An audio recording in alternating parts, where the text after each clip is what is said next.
Welcome back to my YouTube channel, that is the biology special classes. Okay, myself Snehal Zungare, and now we are discuss about the genetic terminology. Okay, in the previous video I explained the syllabus of the third chapter of 12th standard syllabus. Okay, biology. So in the biology in 12th standard, about 15 chapters included. Out of these we started the third chapter. Okay, in the third chapter there are totally 12 topics are included. Okay, so our first topic I explained in previous video, that is the chromosomes and the mechanism of the inheritance. In that topic there are two sub points are included, such as the Mendel's biography and 7 traits in the garden pea plant. Okay, so both are explained in the previous videos, Mendel's biography and 7 traits. After that, the second topic of your third chapter, that is the genetic terminology. Okay, ये जो topic है आपका genetic terminology, ये जो है ये foundation है आपके जेनेटिक का. जब आप जेनेटिक पढ़ना चाहते हो या जेनेटिक का आपको स्टडी करना है, तो अगर जेनेटिक आना है तो सबसे पहले आपको उसमें जो दी हुई टर्म्स है, उसमें जो दी हुई डिफाइंस है, वो डिफाइंस समझना, वो टर्म्स आपको समझना बहुत जरूरी है. ओके, जब तक वो कंसेप्ट आपको समझेंगी नहीं कि जेनेटिक में क्या क्या रहता है, डोमिनेंट क्या है, रेसेसिव का मतलब क्या है, जेनेटिक का मीनिंग क्या है, हेरिडिटी क्या है, वेरिएशन क्या है, ये टर्म्स आपको जब तक समझेंगे नहीं तब तक आप जेनेटिक का स्टडी नहीं कर पाओगे. ओके, सो अगर हमें इसके आगे जेनेटिक पढ़ना है तो सबसे बेसिक जो अपना काम है वो है ये जो टर्म्स उसमें दी गई है वो टर्म्स हमको समझ लेना है. ओके, जो आपका 12th स्टैंडर्ड का जो नया सिलेबस है 12th का, उसमें जो थर्ड चैप्टर है इनहेरिटेंस एंड वेरिएशन, जो जेनेटिक का चैप्टर है, उसमें आपको approximately 28 to 30 defines are included in the chapter. Okay, ये जेनेटिक का हमारा बेसिक चैप्टर है. उसमें मेंडल की बायोग्राफी दी है सबसे स्टार्टिंग में, उसके बाद में 7 ट्रेट दिए हैं, और उसके बाद वाला जो पॉइंट है वो है जेनेटिक टर्मिनोलॉजी. मीन्स ये जेनेटिक के अंदर क्या क्या आता है, किस टर्म का हमको स्टडी करना है. ओके, अगर जेनेटिक आगे समझना है आपको तो ये टर्म सबसे पहले आपको समझना बहुत जरूरी है. तो ये जो टर्म्स है अप्रोक्सीमेटली आपको 30 टर्म्स आपको इसमें दी गई है, 30 डिफाइंस आपको इसमें दी गई है, 28 to 30 डिफाइंस आपको इंक्लूड किए हैं. तो हम वन बाय वन हम इसको डिस्कस करेंगे. Okay, so let us start about the genetic. Okay, अब जेनेटिक की अगर बात करें तो जेनेटिक जो टर्म है ये सबसे पहले किसने दी, किसने कॉइन की है. ओके, सो जेनेटिक नाम की जो टर्म है वो जो साइंटिस्ट ने कॉइन की है, that term was coined bye, the term genetic was coined bye W. Watson.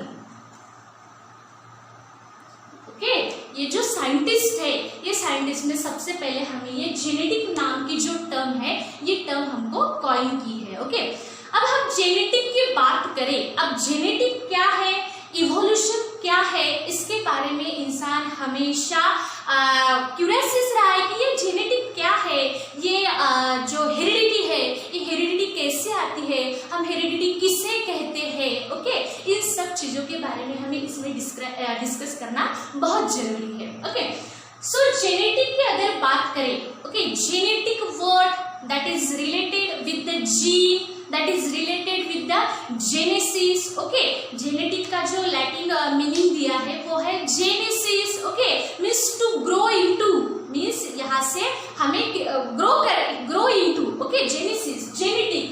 so genetic में जो टर्म दी है तो genetic ये क्या है, genetic ये ब्रांच है बायोलॉजी की. ओके, बायोलॉजी में वेरियस ब्रांचेस दी गए हैं, जैसे कि microbiology, zoology, botany and various branches are included into the biology. So genetic is the one of the better, best and important branch of the biology. Okay, और पढ़ने में भी बहुत इंटरेस्टिंग है. जब आपको इसका बेसिक समझेगा, इसमें बेसिक क्या है, ये जब आपको इसका फाउंडेशन मालूम पड़ेगा, तब जाके आपको जेनेटिक में और ज्यादा इंटरेस्ट आएगा। ओके, तो ये जो आपको दिया है वन बाय वन मैं जेनेटिक के बारे में आपको समझा रही हूँ, जो वीडियोस में डाल रही हूँ वो वीडियोस में स्टेप बाय स्टेप मैं ये वीडियोस बना रही हूँ और वीडियोस में आपको एक्सप्लेन करने की कोशिश कर रही हूँ। Okay, so genetic term was coined by William Bateson. Okay, और ये जो जेनेटिक के फादर है ये कौन है, ये भी मैंने आपको प्रीवियस वीडियो में बताया है कि फादर ऑफ जेनेटिक कौन है, ग्रेगर जॉन मेंडल। ओके, और उनको फादर क्यों कहा जाता है, तो उन्होंने सबसे पहले हमें जो जेनेटिक के फाउंडेशन है, प्रिंसिपल है, वो सबसे पहले हमें किसने दिए हैं, ग्रेगर जॉन मेंडल। तो अब हम जब कहते हैं अगर आपने मैंगो का पौधा लगाया, ओके, अगर हाँ आपने मैंगो का सीड जमीन में लगाया तो उसको केले आएंगे क्या, नहीं आएंगे, उसको मैंगो ही आएंगे, बराबर। अगर कैट को देखा जाए तो उसको किटन ही होंगे, अगर डॉग्स को देखा जाए तो उसको पपीज ही होंगे। ओके, कैट को डॉग्स नहीं होंगे और डॉग्स को कैट नहीं होंगे। मीन्स लिविंग ऑर्गेनिज्म जो है, लिविंग ऑर्गेनिज्म के अंदर एक स्पेशल कैरेक्टर है, that is the reproduction. Okay, each and every animal try to produce the individual as like it. Okay, जो हर एक इंडिविजुअल, हर एक जो लिविंग ऑर्गेनिज्म है वो उसके ही जैसा इंडिविजुअल बनाने की कोशिश करता है, और ये जो प्रोसेस है जिसमें उसी के जैसा इंडिविजुअल बनता है, इस प्रोसेस को हम क्या कहते हैं, रिप्रोडक्शन कहते हैं, बराबर। सो जब हम मैंगो की बात करें तो मैंगो की ट्री को मैंगो आएंगे। ओके, ह्यूमन बीइंग को ह्यूमन बीइंग ही होंगे, या कैट की बात करें तो किटन ही होंगे। मीन्स इसका मतलब हर एक ऑर्गेनिज्म उसी के जैसा इंडिविजुअल बनाने की कोशिश करता है, और ये जो थ्योरी है, ये थ्योरी को हम कहते हैं like begets like theory. Okay, means उसी के जैसा इंडिविजुअल वो तैयार करने की कोशिश करता है। ओके, सो जेनेटिक के अंदर देखा जाए, सो सबसे पहले जेनेटिक क्या है, what is genetic. Okay, so genetic is the branch of biology. Okay, genetic क्या है, it is the branch of biology. सबसे पहले मेरा एक पर्सनल ओपिनियन है कि आप इसका स्क्रीनशॉट ले लें, ताकि मैं जो भी आपको पढ़ाऊंगी तो आपको उसमें कंफ्यूजन ना आए। ओके, मतलब इसमें जो भी मैं मार्किंग करूंगी तो वो आपको पढ़ते वक्त डिस्टर्ब ना करे, इसलिए आप इसका स्क्रीनशॉट निकाल लें। ओके, सो जेनेटिक क्या है, genetic is the branch of biology.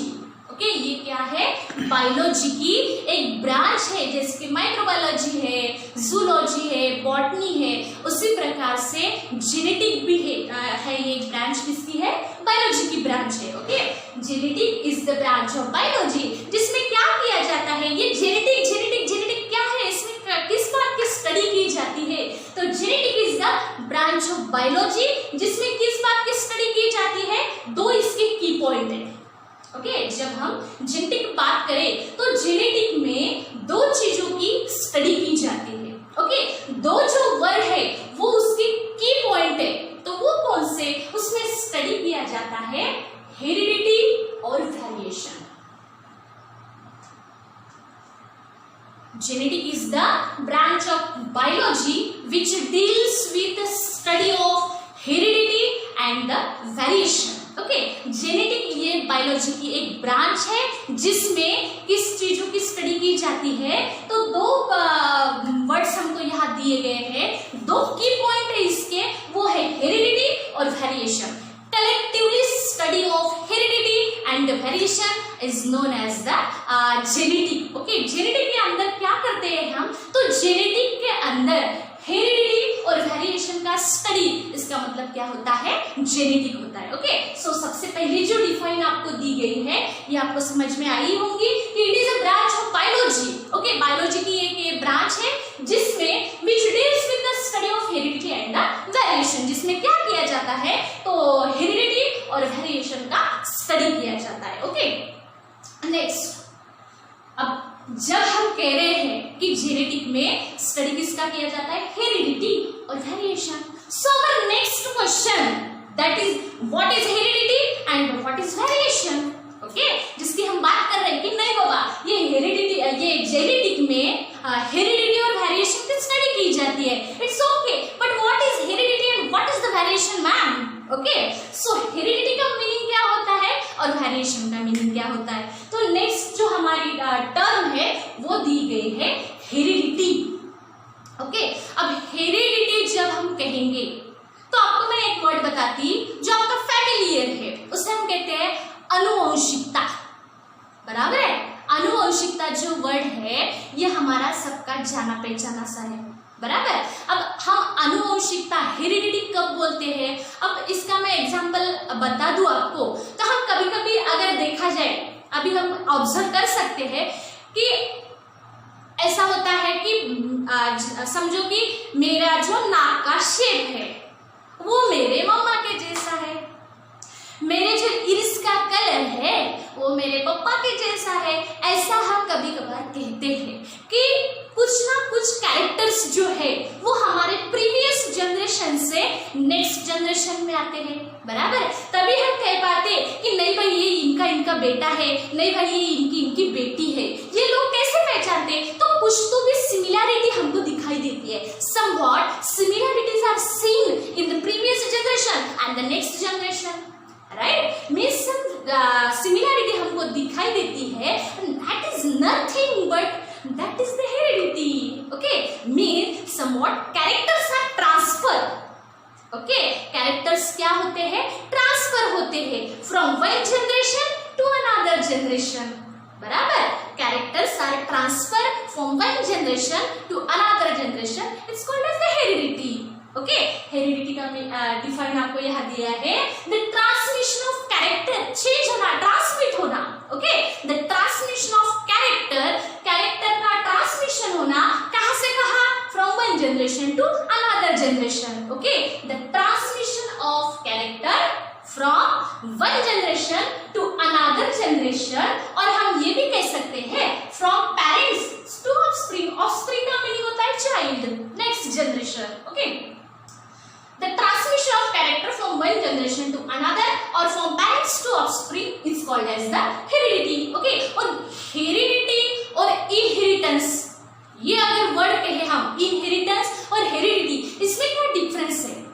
Transmission of character from one generation to another generation is called as the heredity and that process of transmission, ये जो प्रोसेस है, ये प्रोसेस को हम क्या कहते हैं, inheritance कहते हैं। That is the very minute difference between the heredity and the inheritance. Okay, heredity का meaning होता है transmission of character from one generation to another. Okay, and inheritance का meaning क्या होता है, ये जो प्रोसेस होती है ट्रांसमिशन की, कैरेक्टर के जो ट्रांसमिशन की प्रोसेस होती है, वो प्रोसेस को हम क्या कहते हैं, इनहेरिटेंस कहते हैं। Okay, so clear. Next, variation. अब हम देखें तो हमारी अर्थ की सरफेस पर बहुत सारी वेराइटीज प्रेजेंट है।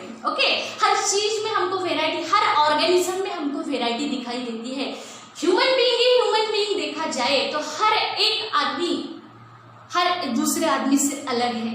बराबर है, means differences are shown. Okay, differences हमको दिखाई देते हैं, वेराइटी हमको दिखाई देती है, ये जो बायोडाइवर्सिटी हमको दिखाई देती है, various varieties are shown in the on the earth surface. Okay, earth के जो सरफेस पे हमको वेराइटी दिखाई देती है, इसी को हम, ये जो डिफरेंसेस है, ये जो वेराइटी है, इसको हम कहेंगे वेरिएशन। सो वेरिएशन की अगर डिफाइन हम देखें, द डिफरेंसेस, वेरिएशन का मीनिंग क्या होता है, डिफरेंसेस। अब कौन से डिफरेंस है, the differences between parent and offspring, माँ बाप और बच्चे। अगर देखा जाए तो माँ बाप से बच्चे थोड़े बहुत तो भी अलग दिखेंगे। ओके, एग्जैक्ट आइडेंटिकल नहीं दिखेंगे आपको, एग्जैक्ट आइडेंटिकल वो दिखेंगे जिनको हम क्लोन्स कहते हैं। Okay, but in the human being, अगर हम ह्यूमन बीइंग की बात करेंगे तो डिफरेंसेस हमको दिखाई देते हैं। Okay, the differences between parent and offspring, right, parent और ऑफस्प्रिंग में हमको क्या दिखाई देते हैं, डिफरेंसेस दिखाई देते हैं, राइट। सो वेरिएशन की जो डिफाइन है, the differences between the parent and offspring. Okay, the differences between parents and offspring among the offsprings of the same parent. Okay, अगर दो भाई देखे, दो भाई बहन देखे या दोनों बहना देखे, एक ही माँ बाप से वो पैदा हुए हैं तो भी हमें वो अलग दिखाई दे, एग्जैक्ट आइडेंटिकल नहीं दिखते। अगर ट्विंस की बात छोड़ दे, ओके, वो भी कभी कभी ही ऐसे होता है, but they are not exact identical. Okay, मतलब एक ही पेरेंट्स के जो बच्चे हैं वो भी हमको अलग अलग दिखाई देते हैं। Okay, somewhat similarities are seen. Okay, मतलब कुछ कुछ हमको सिमिलरिटीज दिखेंगी बट एग्जैक्ट आइडेंटिकल हमको नहीं दिखेंगे।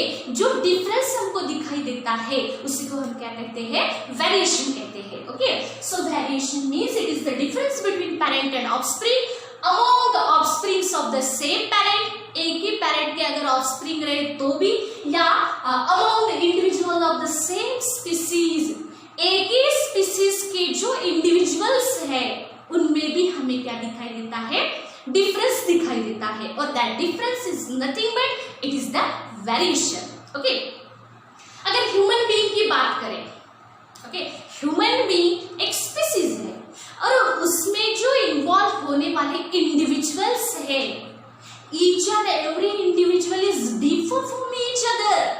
ओके, हर एक जो इंडिविजुअल है वो हमें कैसे दिखता है, अलग अलग दिखता है। अगर मैं कहूँ या आप कहे मैं भी ह्यूमन बीइंग हूँ, आप भी ह्यूमन बीइंग हो, तो भी मैं अलग दिखूंगी, आप अलग दिखोगे, बराबर। मतलब स्पीसीज एक ही है, आप भी ह्यूमन बीइंग हो, मैं भी ह्यूमन बीइंग हूँ, तो भी हमें क्या दिखाई देता है, वेरिएशन दिखाई देता है, डिफरेंसेस दिखाई देते हैं, और that is nothing but variation. Okay, उसके बाद में कैरेक्टर की बात करें।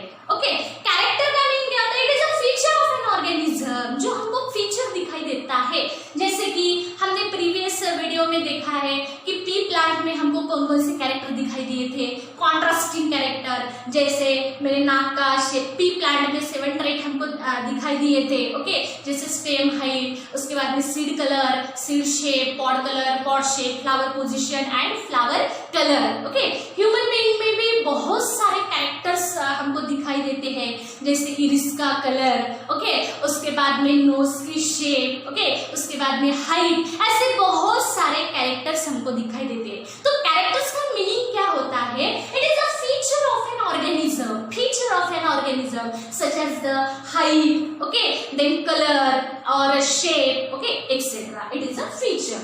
देन ट्रेट का मीनिंग क्या होता है, अगर हम कैरेक्टर बोले, समझो पी प्लांट में हमने स्टेम हाइट कहा, ओके, तो stem height means height of stem is the character, और उसके अंदर या तो वो हाइट टॉल रहेगी या तो वो हाइट डॉर्फ रहेगी, या तो वो प्लांट ऊंचा रहेगा या तो वो छोटा रहेगा। ओके, दोनों जगह पे हम क्या बता रहे हैं, हाइट ही बता रहे हैं, but some plants are tall and some plants are the dwarf, means that is the trait. Okay, tallness and dwarfness, that is the trait of that character. उस कैरेक्टर के वो क्या हो गए हैं, ट्रेट, जो हमको दिखाई दे रहे हैं अभी कि वो प्लांट कैसा है, टॉल है या ड्वार्फ है, detectable variant. Okay, it's detectable variant means हमको जो दिखाई दे रहा है। सो एन इनहेरिटेड कैरेक्टर, जो कैरेक्टर इनहेरिट हो रहा है, हुआ है, एंड जो हमको दिखाई दे रहा है, मतलब वो प्लांट टॉल है या ड्वार्फ है। ओके, तो वो हो गया, जैसे हमने कैरेक्टर अगर कंसीडर किया तो स्टेम हाइट, और उसके ट्रेट कौन कौन से हैं, तो उसके ट्रेट या तो वो प्लांट टॉल रहेगा या तो वो प्लांट ड्वार्फ रहेगा, that is the trait of the character. Okay, then after gene, okay, जिसका बहुत बड़ा रोल है जेनेटिक के अंदर। ओके, अब ये जीन क्या है, gene is a particular segment of DNA, it is a particular segment means टुकड़ा। Okay, it is a particular segment of DNA. So what is DNA, right? If gene is the particular segment of DNA, so what is DNA? DNA is nothing but it is a sequence of nucleotide, जो हमारा genetic material है ऐसा हम कहते हैं, और वो हर एक सेल में प्रेजेंट रहता है। ओके, डीएनए ये क्या है, जिसका लॉन्ग फॉर्म है deoxy ribo nucleic acid. Okay, ये एक न्यूक्लिक एसिड है जिसको हम जेनेटिक मटेरियल कहते हैं, जो हमारे पेरेंट्स में से हम में आया है। ओके, और वो है DNA. DNA is present in each and every cell, okay, और वो डीएनए का जो पर्टिकुलर सेगमेंट है, ओके, समझो हमने डीएनए कहा तो वो डीएनए का जो पर्टिकुलर सेगमेंट है, सेगमेंट टुकड़ा, छोटा रहो या बड़ा रहो, ओके, कुछ कुछ जीन छोटे रहते हैं साइज में, कुछ कुछ बड़े रहते हैं, तो डीएनए का जो टुकड़ा है, segment of DNA is called as the gene, okay. उसके बाद में उसका फंक्शन दिया है कि सबसे पहले तो आपको बताया है कि what is gene. So gene is a particular segment of DNA, it's okay. ये क्या करता है, विच इज रिस्पॉन्सिबल, ये रिस्पॉन्सिबल है, किस चीज के लिए वो रिस्पॉन्सिबल है, ये क्या करता है, विच is responsible for the inheritance. ये जो हम आनुवंशिकता कहते हैं, इनहेरिटेंस कहते हैं, ये इनहेरिटेंस, हेरिडिटी के लिए कौन रिस्पॉन्सिबल है, जीन रिस्पॉन्सिबल है। मतलब ये जो कैरेक्टर आपके पेरेंट्स से आप में आते हैं, तो इसके लिए कौन रिस्पॉन्सिबल है, जीन रिस्पॉन्सिबल है। It is a particular segment of DNA which is responsible for the inheritance and the expression of character, okay.